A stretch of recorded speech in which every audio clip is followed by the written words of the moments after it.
మనలో మనకు తెలియకుండా సాతానుడు ఆయన యొక్క ప్రభావం అనేది మన లోపల ఉంటుంది.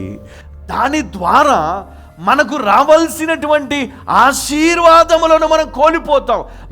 మనం ఎంజాయ్ చేయవలసిన సమయంలో, అంటే ఆ ఫలాన్ని మనం అనుభవించే సమయంలో ఆ 10 సంవత్సరాలు లేదా 5 సంవత్సరాలు మనము ఆ యొక్క జీవితాన్ని అనుభవించే సమయంలో మనం కష్టపడుతూ బ్రతుకుతాం. తిరిగి ఎప్పుడు బాగుపడుతుంది మన జీవితం? వృద్ధాప్యంలో బాగుపడుతుంది. అప్పుడు ఏం చేస్తాను? దేవుని సేవ చేయగలుగుతావా? దేవుని గణపరచగలుగుతావా? దేవునికి ఇవ్వగలుగుతావా? దేవుని కోసం నిలబడగలుగుతావా? దేవుని కోసం సాక్ష్యం చెప్పగలుగుతావా? ఏమి చేయలేవు. నీ అమూల్యమైన సమయం ఏదైతే ఉందో ఆ సమయం అంతా పోయిన తర్వాత కదా దేవునికి నువ్వు ఇవ్వాల్సినటువంటి ఆ విలువను దేవుడు ఎక్స్పెక్ట్ చేస్తాడు. నువ్వు ఒక మనిషి దగ్గర నుంచి నువ్వు ఎక్స్పెక్ట్ చేసినప్పుడు దేవుడు నీ దగ్గర నుంచి ఎక్స్పెక్ట్ చేయడా?